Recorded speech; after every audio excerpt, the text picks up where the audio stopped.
I noticed her before she noticed me, as usual. She was standing by the counter, scrolling through her phone with that slight tilt of her head, the one that made the sunlight catch the gray at her temples just enough to look deliberate. I had come to this coffee shop almost every morning for weeks, and yet, seeing her there, always in a pale blue scarf, coffee in one hand, the other absent-mindedly twisting her ring, felt like something new. I shuffled my feet near the entrance, pretending to read the menu, but I already knew my order: black coffee, no sugar, tall. She glanced up, and our eyes met for a fraction too long. She smirked, just a little, as if she knew I was staring. I looked away, pretending to check my phone, though I hadn't received a single message worth reading in hours.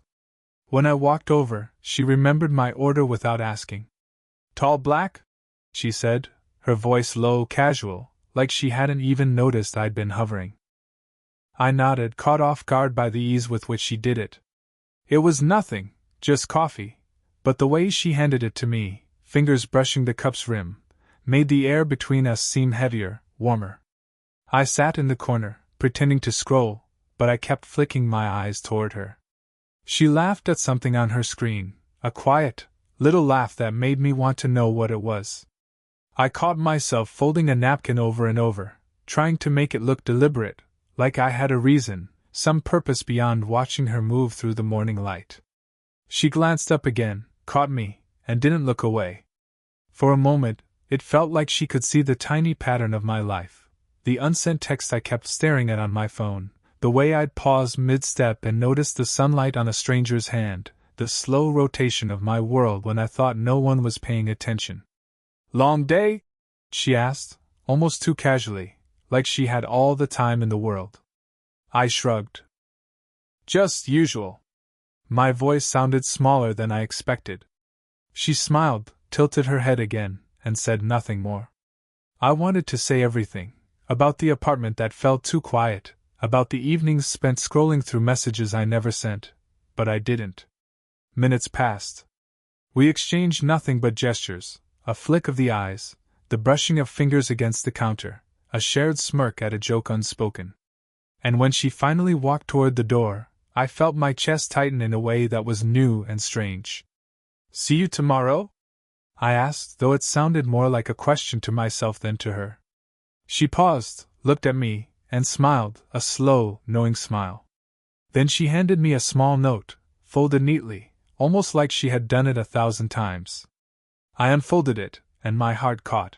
"Meet me after work?" I blinked. The street outside was already full of people heading somewhere important, carrying umbrellas and briefcases, but I stayed frozen. Something in that simple, folded piece of paper made the air feel different. My morning coffee sat forgotten, steaming slowly, while I realized that nothing in my day, or my life, was going to be the same after that tiny, unexpected invitation. The note sat in my pocket all day, folded into a triangle like some secret talisman. I kept checking my phone, though she hadn't messaged, and each vibration made my chest tighten, a quiet anticipation I didn't entirely understand. I found her at the small tea shop just off the main street, tucked into a corner that smelled of steeped jasmine and old wood. She waved without speaking, and I slid into the chair opposite her, careful not to knock the sugar jar with my elbow. She had that scarf again, loosely wrapped, as if it belonged to her more than to the chill outside. "I'm sorry," she said, stirring her tea. "I didn't mean to make you wait." "You didn't," I said. My voice sounded different, lighter, somehow unpracticed. She smiled, looking down at her cup, and for a moment she seemed smaller, more human than the image I'd built in my head over the past weeks. "I used to come here when my kids were little," she said quietly, tracing the rim of her cup. "My daughter loved the jasmine tea. She doesn't come with me anymore."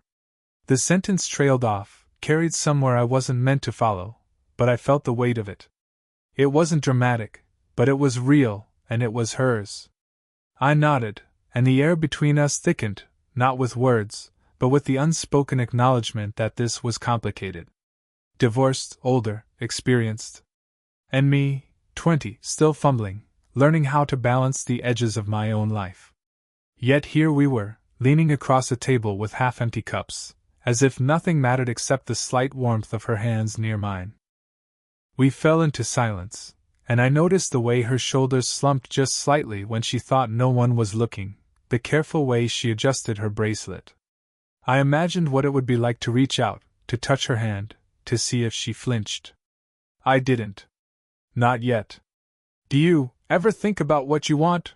she asked, finally, eyes lifting to meet mine. The question was simple, almost mundane, but it hung between us like a warning. I swallowed. I did think about it, though the answers weren't tidy or safe. I watched her sip her tea, tiny curls of steam rising, and I imagined her in my apartment, or me in hers, and felt the weight of it, the impossibility, the risk, and yet, the pull was undeniable. My fingers brushed the edge of the table, close enough to almost reach hers, but I let it linger, a quiet compromise between desire and patience. Then she laughed softly at something I hadn't said, just a whisper of amusement, and my chest tightened again. I wanted to lean forward, to say something, but instead, I pushed my napkin toward her with a small, nervous smile. She picked it up, folding it carefully, and our fingers brushed for a split second. It was nothing. And yet, it was everything. I left the shop that day thinking about that brief touch, that quiet, almost accidental gesture. I don't know why that moment stayed with me. Maybe because it felt like someone finally saw me. Not just glanced at me, but truly saw me, and let me linger there, without judgment, without expectation, just being. I didn't mean to go back to her apartment that evening, but I did. It was quiet when I arrived, too quiet, and I felt the sudden weight of crossing that invisible line.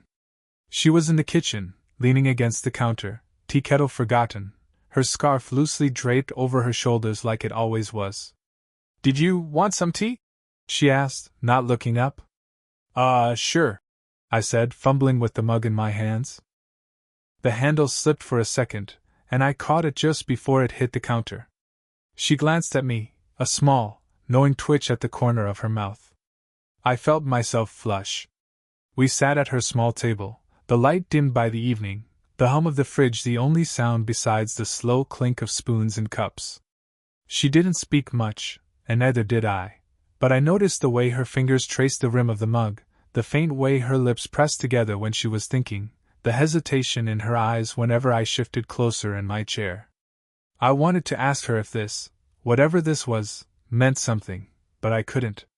I swallowed and instead focused on the tiny things, how her bracelet caught the light, the way she tucked a strand of hair behind her ear without realizing I was watching. And then the knock.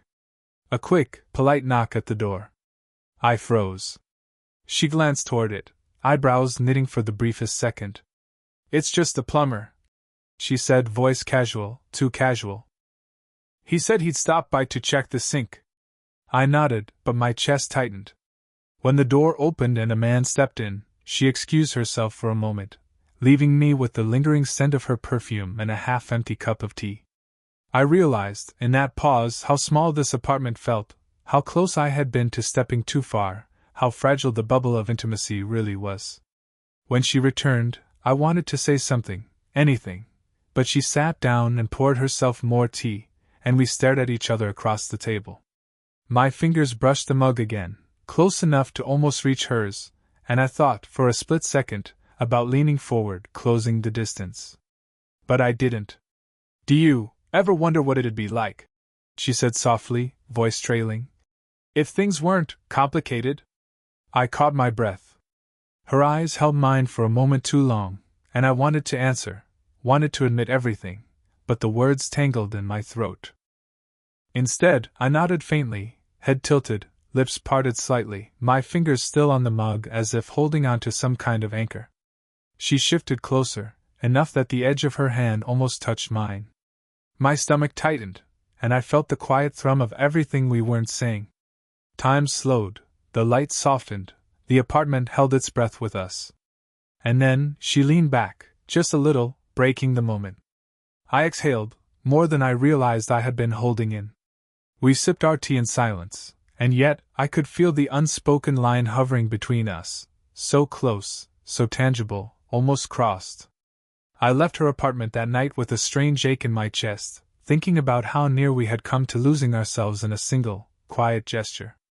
I didn't know if it was desire or something else, maybe just the thrill of being seen, but I knew it lingered, like the fading warmth of her cup in my hands.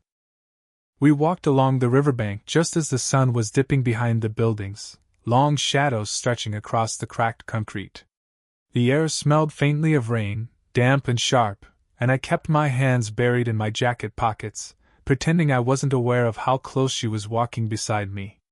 She paused at a bench, watching the water ripple over discarded leaves. I sat down, my movements careful, measured. She didn't sit, just lingered, scarf brushing my shoulder by accident, and I felt a jolt that had nothing to do with the cold. She started, then stopped. Her fingers fiddled with the edge of her sleeve, the small movements that suddenly seemed enormous. I don't know why I do this. I looked at her, waiting. Why I let it matter, she said finally, voice low, almost swallowed by the wind. She shook her head, as if shaking away something heavy, and I realized she was talking about me. About us. I didn't know what to say.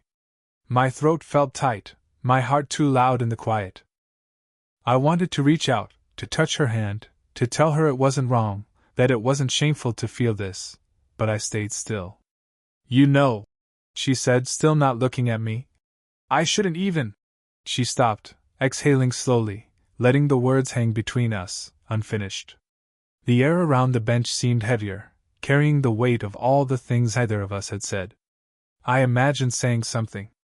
I feel it too. I don't know how to stop it. I can't. But the words stuck in my chest, tangled with guilt and desire, and all I could do was breathe, watch her profile against the golden water.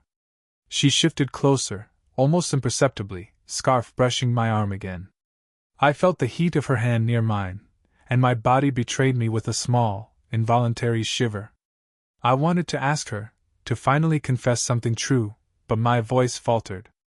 I keep thinking, she said quietly, that if I look away, it'll go away. But it doesn't. Her eyes finally met mine, steady, raw. And I saw it all there, fear, longing, guilt, and something like hope tangled up together. For a moment, I imagined reaching across, touching her cheek, bridging the distance we had carefully maintained. And I imagined her leaning into it, letting the unspoken words become real, letting the river witness it. But the moment stretched and held, fragile, like it could shatter if we moved too fast.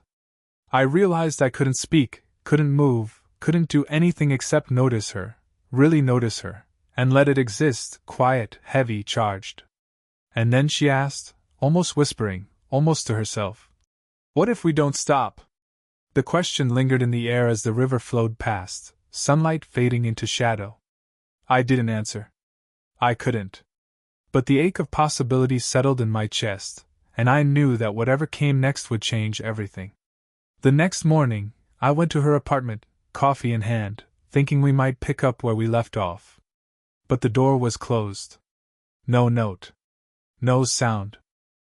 Just the faint smell of her perfume lingering in the hallway, like a ghost. I tried calling. No answer. Texts left unsent, drafts sitting in my phone like little cries I wasn't ready to send.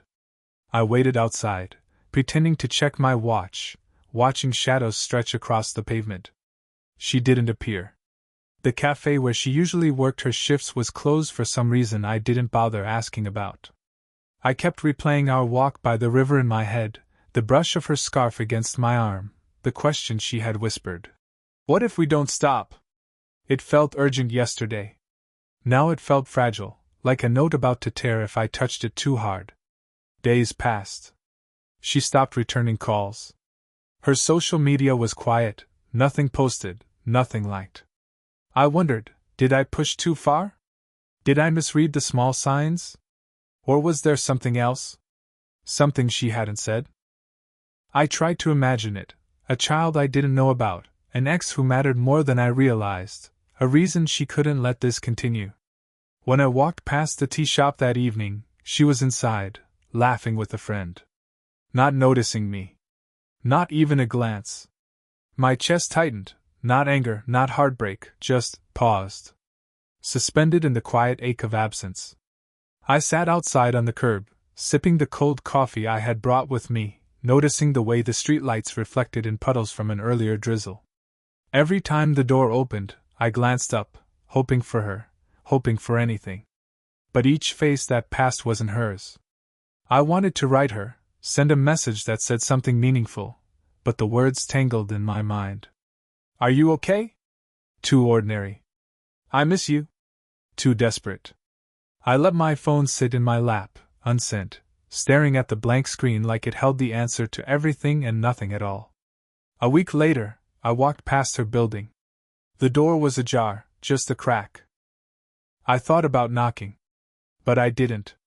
My hand hovered for a second, then fell to my side. Maybe she wasn't ready. Maybe I wasn't. Maybe some part of this, some quiet, stubborn part, was meant to linger, unsettled, unclaimed. I didn't feel heartbroken. I felt paused. Like life forgot to finish the sentence.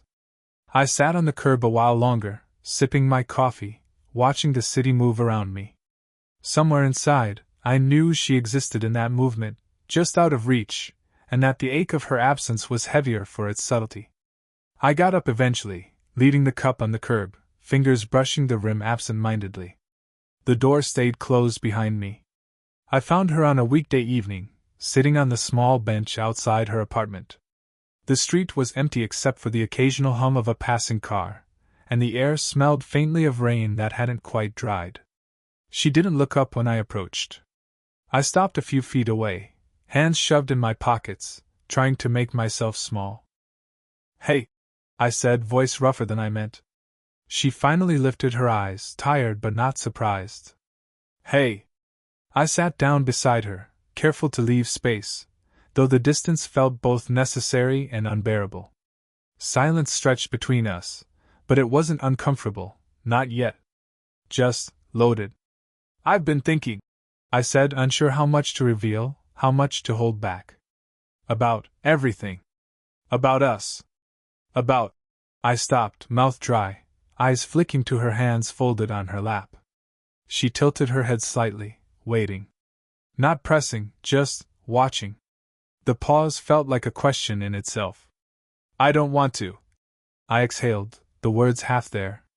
I don't want to lose this. Not like it was before.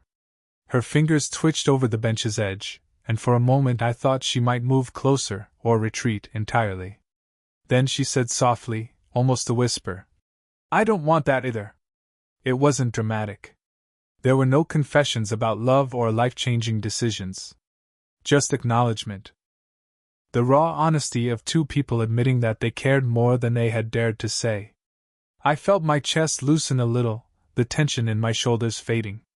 I reached out, slowly, brushing my fingers against hers, light, tentative. She didn't pull away.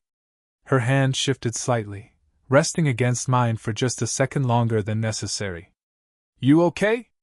I asked, voice quieter now, closer to what I really meant. She nodded, not over-emphatic, not forced. Yeah. Okay. We sat like that for a while, either of us moving, letting the world shrink to the span of the bench and the faint scent of rain in the air.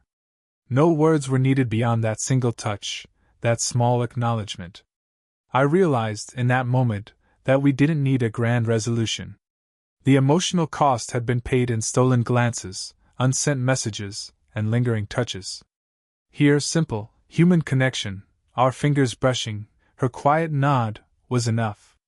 When we finally stood, it was together, but with space preserved. I walked her to her door, and she opened it slowly. She smiled just a little, the kind of smile that doesn't promise everything, but quietly promises presence. Okay, she said again. I nodded. Okay. And then she went inside. The door closed softly behind her, leaving the world outside the apartment a little lighter, a little heavier, but somehow settled. Weeks passed. The mornings returned to their quiet rhythm, though somehow different. I still went to the coffee shop at 8:47 a.m., still ordered my tall black, but now I found her there sometimes, scarf draped the same way, hair tucked behind her ear in the same absent-minded motion. The air between us was easy, familiar, yet still tinged with the memory of everything that had nearly unraveled. We settled into a sort of rhythm that didn't need words.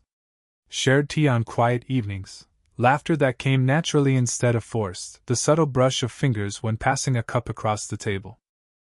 I caught her watching me sometimes, small, fleeting glances that said more than any sentence could.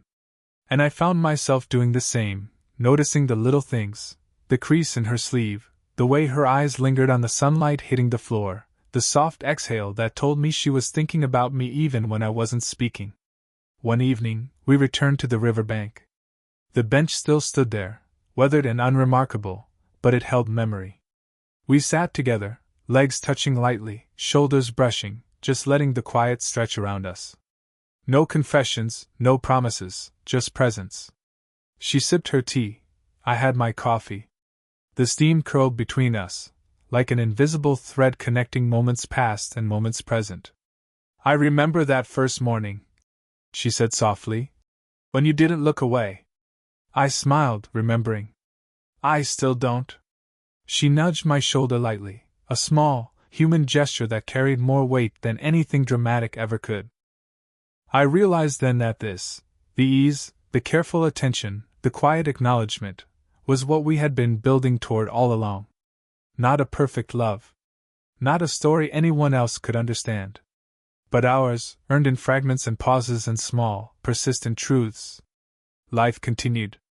Not without its slips and stutters, but warmer. Our routines shifted to include each other in the small, unremarkable ways that mattered most.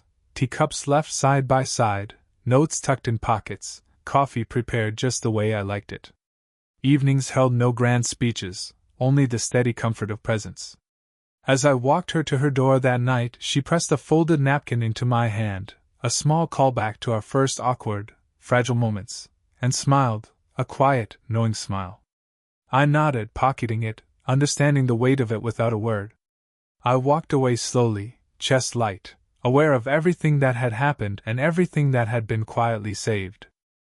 The city hummed around me, indifferent and infinite, but I carried her in small, steady ways, like steam from coffee, like the rhythm of 8:47 a.m., like the memory of a bench by the river. Some things never needed to be said. Some things only needed to be known, quietly, perfectly, between us. Did this story stay with you? What kind of quiet, real love stories do you want to hear next?